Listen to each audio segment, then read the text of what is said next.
తర్వాత కొత్తిమీర వేసేసుకుని దాన్ని కూడా వేయించేసుకున్నాను. తర్వాత సారా పలుకులు, కాజు, కిస్మిస్, ఇవన్నీ కిస్మిస్ కాజు, బాదాము, ఇది సారా పలుకులు, ఇవన్నిటిని కూడా మంచిగా ఒక 2 నిమిషాలు వేడి చేసుకొని వాటి కూడా మిక్సీ జార్లో వేసుకొని ఇలా మెత్తటి పేస్ట్ లాగా మిక్స్ పట్టుకు వాటర్ వేసుకోవాల్సిన అవసరం లేదు, ఆనియన్స్ ఉంటాయి కాబట్టి ఆ వాటర్ సరిపోతుంది. తర్వాత అదే కడాయిలో కొంచెం ఆయిల్, కొంచెం నెయ్యి వేసుకున్నాను. కొంచెం నెయ్యి వేస్తే కమ్మగా ఉంటుంది అనిపించింది. అది వేడైన తర్వాత ఆవాలు, జీలకర్ర, కొంచెం అంటే కొంచెం సాజీరా వేసా. సూపర్ గా ఉందన్నమాట టేస్ట్. సాజీరా టేస్ట్, కసూరి మేతి టేస్ట్ తోనే ఈ యొక్క రెసిపీకి అయితే మంచి స్మెల్ టేస్ట్ అయితే వచ్చింది. మంచిగా వేగుతా ఉన్నాయి. వీటిని ఇలా మంచిగా వేగుతా ఉన్నప్పుడు మనం ఏంటంటే మనం వేసుకోవాల్సినటువంటి ఇంగ్రీడియంట్స్ అన్ని వేసుకోవాలి. ఇవి వేగక ముందు వేసుకోవటం అంటే గుర్తుపెట్టుకోండి. తర్వాత కొంచెం అల్లం వెల్లిగడ్డ పేస్ట్, పసుపు వేసుకొని మనం ఆల్రెడీ మిక్సీ పట్టుకునేది ఉంది కదా, ఆ మిర్చి పట్టుకున్న కూడా వేసేసుకొని పచ్చి వాసన పోయేంత వరకు మంచిగా కలిపేసుకోవాలి.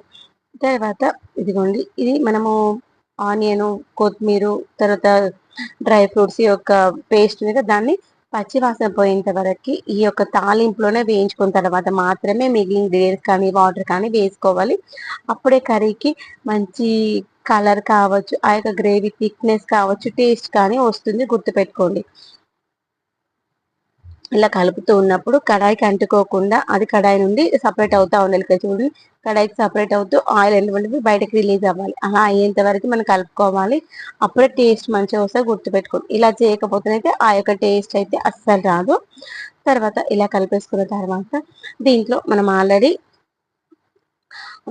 అన్ని వేసేసుకున్నాం కదా, ఇంకా మిగిలింది ఏంటి, కారము, ఉప్పు మాత్రమే వేసుకోవాలి.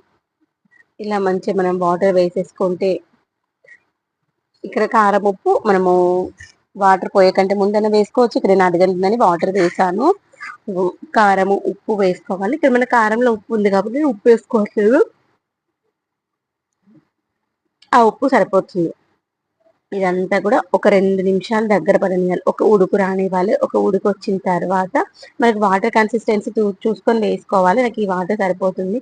ఇలా ఒక ఉడుకు వచ్చేటప్పుడు కసూరి మెతిని కొంచెం అంటే కొంచెం ఒక 2-3 వేళ్ళతో తీసుకునే ఎంత అంత తీసుకొని మంచి క్రష్ చేసి వేసుకోవాలి.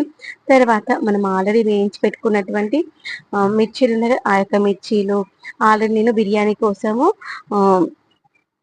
పన్నీర్ అయితే మ్యారినేట్ చేసి పెట్టేసుకున్నాను అన్నమాట. ఆ యొక్క పన్నీర్ కూడా వేసుకొని మరొక 5 నిమిషాలు మనం వేసుకోవాలి. ఇలా నేను పన్నీర్ మ్యారినేషన్ లో ఉప్పు, కారము, గరం మసాలా, జీలకర్ర, మెంతుల పౌడరు, అల్లం వెల్లిగడ్డ పేస్ట్, పసుపు, పెరుగు ఇవన్నీ వేసి ఒక గంట సేపు మ్యారినేట్ చేసుకున్నాను. ఇలా మ్యారినేట్ చేసుకొని